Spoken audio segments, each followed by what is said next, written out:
सुभाष बाप्पा, श्री एकनाथ बाप्पा, कोटी कोटी प्रणाम।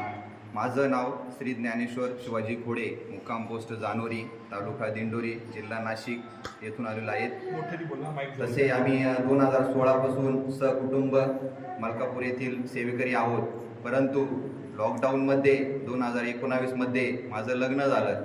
लग्न झाल्यानंतर 2 वेळेस पत्नीला दिवस राहिले, परंतु 1.5-2 महिन्याचा गर्भ असून राहून तो पडून जात असायचा।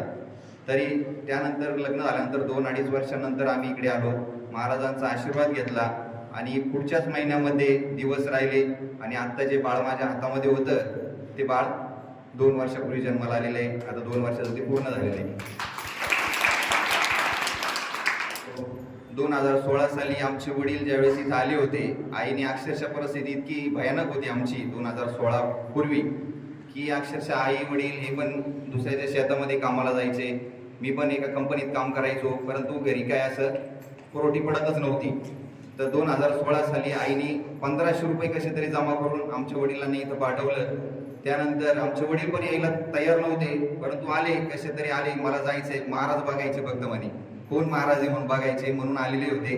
परंतु इथं आल्यानंतर त्यांच्यात पण इतका बदल झाला, इतकी पॉझिटिव्हिटी वाढली। इथून ग्रंथ फोटो घेऊन घरी आले, घरी आल्यानंतर पारायण चालू केले।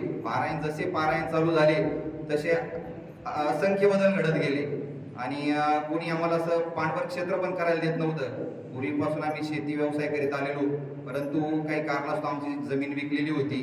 नंतर कोणी असं करायला म्हणून शेती पण देत नसायचं। आपोआप इथून मलकापूरवरून घरी आल्यानंतर जसे पारायण चालू झाले, रेडी डाळिंबाचा प्लॉट भेटला, तो पण म्हणजे पूर्णपणे रेडी होता।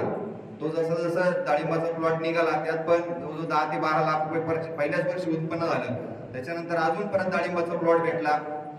आता इतकी परिस्थिती सुधारणा झालेली आहे का पहिले जर दिवस बघितले तर आता असं वाटतं की आम्ही अक्षरशः स्वप्नात आहोत। महाराज पण घरी आलेले होते, आमचे बंधू पण त्यावेळेस महाराजांना बोलले होते, महाराज आता पण असं वाटतंय आम्हाला की आम्ही स्वप्नात आहोत। महाराज बोलले की नाही, स्वप्नात नाही, तुम्ही हकीकत मध्येच आहेत आणि अजून असंख्य तुमची प्रगती होणार आहे। आणि तसंच घडतंय, प्रगती भरपूर होऊ राहिली। आणि जसे जसे आपण पारायण करतोय, आता सध्या स्थितीत आम्हाला असे अनुभव येत आहेत की आमच्याकडनं जर काही पारायण नाही झाले तर काही ना काही अडीअडचणी येतात। त्याच्यामुळे भक्तांना मी सांगू इच्छितो की खरंच खूप पारायणामध्ये ताकद आहे। जेवढे आपण पारायण करू तेवढे पारायणाचा तुम्हाला रिझल्ट भेटणार, तेवढे तुम्हाला अनुभव येणार आणि आपोआप सुखाचे दिवस येत चालणार।